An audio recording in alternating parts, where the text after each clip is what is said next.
आज मैं आपको किसी की जिंदगी की एक सच्ची घटना, एक सच्ची कहानी सुनाने जा रहा हूं।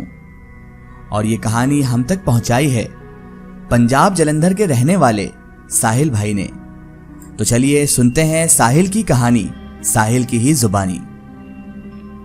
मेरा नाम साहिल है और मैं पंजाब के जलंधर का रहने वाला हूं। मैं अपने मामा के पास रहता हूं।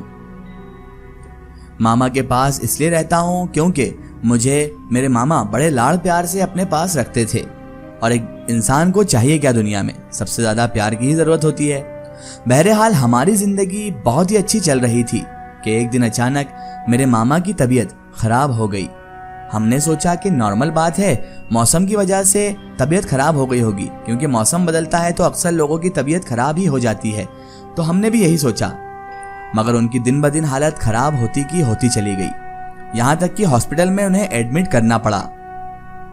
हॉस्पिटल में एडमिट करने के बावजूद भी उनकी हालत में कोई सुधार नहीं आया। डॉक्टरों ने अमृतसर के बड़े हॉस्पिटल में उन्हें रेफर किया, पर वहां पर तो और भी ज्यादा हालत खराब हो गई। यहाँ तक कि ना रोटी ना पानी उनके गले से उतरना था। मेरे मामा की हालत इतनी ज्यादा खराब हो चुकी थी कि अगर रोटी का एक निवाला भी उनके गले से नीचे उतरता तो उन्हें घबराहट होने लग जाती, बेचैनी होने लग जाती और वो सटपटाने लग जाते थे। और उसके बाद तुरंत ही उन्हें उल्टी हो जाती और वो रोटी को बाहर निकाल देते थे। यहाँ तक कि पानी की एक बूंद उनके अंदर जाती तब भी वो तड़प जाते थे और वह उसे भी बाहर निकाल दिया करते थे। हमने बहुत सारे डॉक्टर्स चेंज किए, बहुत सारे बड़े बड़े हॉस्पिटलों में भी उन्हें दिखाया। दवाइयाँ इतनी ज्यादा लगने के बाद भी उन्हें कोई भी फर्क नजर नहीं आ रहा था। मैं और मामा हॉस्पिटल में ही थे। ऊपर से हमें हॉस्पिटल में अजीबोगरीब चीजें नजर आ रही थी, हमारे साथ अजीबोगरीब चीजें भी हो रही थी। मैं मामा के साथ जब हॉस्पिटल में रुकता तो मेरे साथ कभी कभी ऐसा होता कि रात को मरे हुए आदमी मुझे दिखाई देते और मुझे तरह तरह के अजीब ख्वाब भी आते, सपने आते जिसमें मेरे पीछे बहुत सारी प्रेत आत्माएं लगी रहती। मुझे समझ में नहीं आ रहा था कि मेरे साथ ये सब क्या घटना हो रही है, आखिर मेरे साथ ऐसा क्यों हो रहा है। मामा जी की तबीयत इधर और ज्यादा खराब होती जा रही थी। समझ में नहीं आ रहा था कि किया जाए तो आखिर क्या किया जाए। ना मामा जी की कोई बीमारी पकड़ में आ रही थी, ना ही डॉक्टर्स उनका इलाज कर पा रहे थे। बस हम दिन ब दिन डॉक्टर बदलते, हॉस्पिटल बदलते, दवाइयाँ चेंज करते, लेकिन हम मामा को फिर भी सही नहीं करवा पा रहे थे। पता नहीं कुदरत को क्या मंजूर था। हमें भी अब समझ सूझ कम पड़ रही थी, क्योंकि मामा को इतने सारे डॉक्टर्स को दिखा चुके थे, सारी जांचें करा चुके थे, लेकिन किसी भी डॉक्टर के समझ में मामा की बीमारी नहीं आ रही थी, ना ही कोई उनका इलाज कर पा रहा था।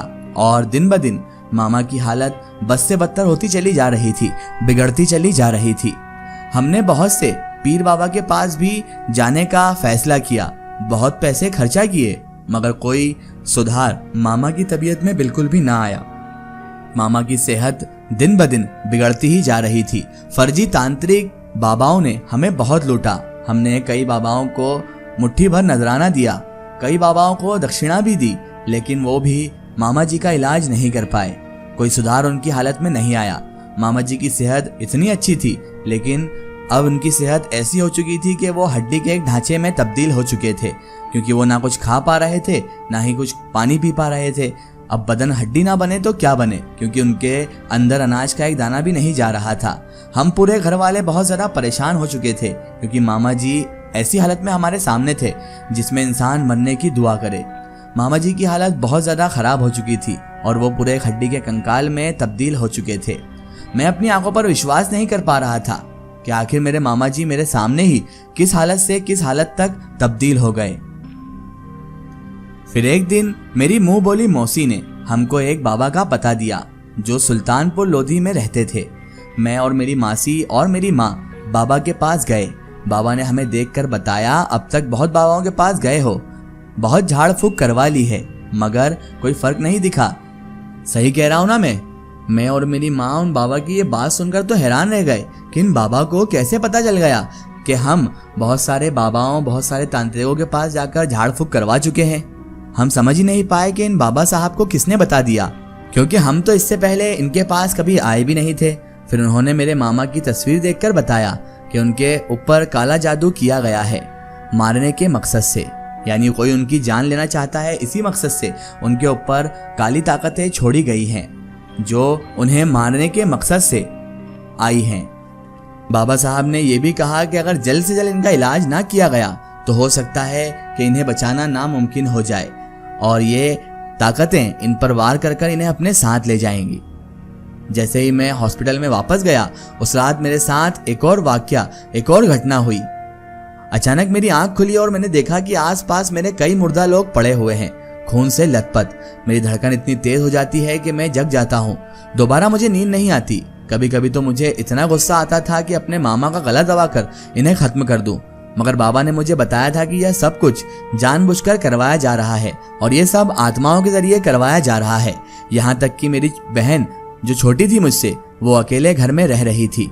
कभी उसे भी आवाज सुनाई देती थी, वो भी बहुत डर जाती थी। कभी उसे मरे हुए लोगों के सपने आते, कभी वह कुछ चीज रखकर भूल जाती। अब हम बहुत ज्यादा परेशान हो चुके थे। अब बाबा के पास ही हमें जाने का एकमात्र रास्ता बचा था। बाबा ने हमें 2 हफ्तों का टाइम दिया था और अपने पास बुलाया था और बोले कि इसके ऊपर एक नहीं 13 चीजों का साया है जो इसके साथ 12 साल की उम्र से हैं। हम सुनकर मानो दंग रह गए। हमारे पैरों तले तो जमीन ही खिसक गई। हमने उनसे कहा, बाबा साहब इसका कोई समाधान निकालो, और ये कैसे हो सकता है कि 12 साल से इनके साथ है। तो बाबा साहब ने कहा, तुम्हें नहीं दिखा हुआ तो क्या हुआ। बाबा साहब कहने लगे, 2 हफ्तों का टाइम लगेगा, आपके मामा ठीक हो जाएंगे।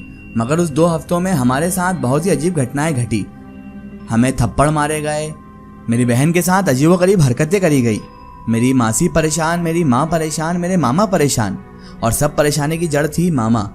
तो मुझे ऐसा भी लगने लगा कभी कभी कि मामा का ऑक्सीजन निकाल कर उन्हें जिंदा ही मार दूं। लेकिन कर भी क्या सकता था। उनकी हालत देखकर मुझे रोना भी आता था, तरस भी आता था। लेकिन मुझ पर भी वो आत्मा इस तरह से जोर बसा चुकी थी कि मेरा ही अपने मामा को मारने का मन किया करता था। अब तो हॉस्पिटल के डॉक्टर्स भी हाथ ऊंचे कर चुके थे। उन्होंने कहा था कि इन्हें घर ले जाइए और जितनी सेवा कर सकते हैं कर लीजिए, अब इन्हें बचाना नामुमकिन है।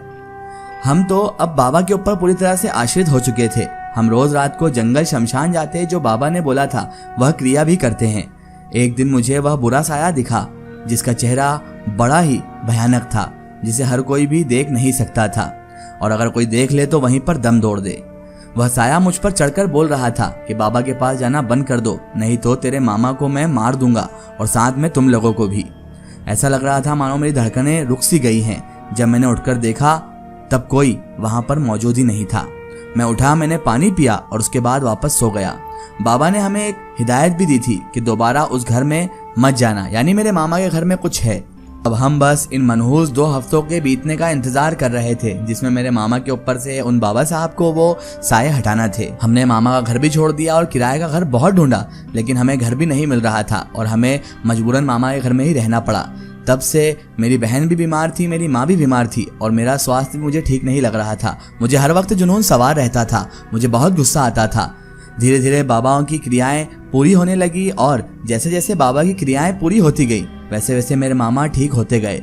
और फिर 1-1.5 हफ्ते बाद उन्होंने खाना पीना स्टार्ट कर दिया और उसके बाद 2 हफ्ते बाद बाबा जी के कहे अनुसार मेरे मामा बिल्कुल सेहतमंद हो गए, ठीक हो गए। मेरी जिंदगी में मैंने इससे भयानक और बुरे दिन कभी नहीं देखे थे। 3 महीने तक मेरे मामा हॉस्पिटल में थे। बाबा की कही हुई बात एकदम सही निकली। 2 हफ्ते में मेरा मूड भी ठीक हो गया, घर वाले भी ठीक हो गए और मेरे मामा भी ठीक हो गए। जो डॉक्टर की तमाम दवाइयाँ थी और जो तमाम हॉस्पिटल्स वाले ना कर पाए, बाबा की शक्तियों ने वो कर दिया। मैं बाबा का शुक्रिया करता हूँ जिन्होंने मेरे मामा की जान बचाई और हमारे घर में वापस खुशियाँ लौटाई।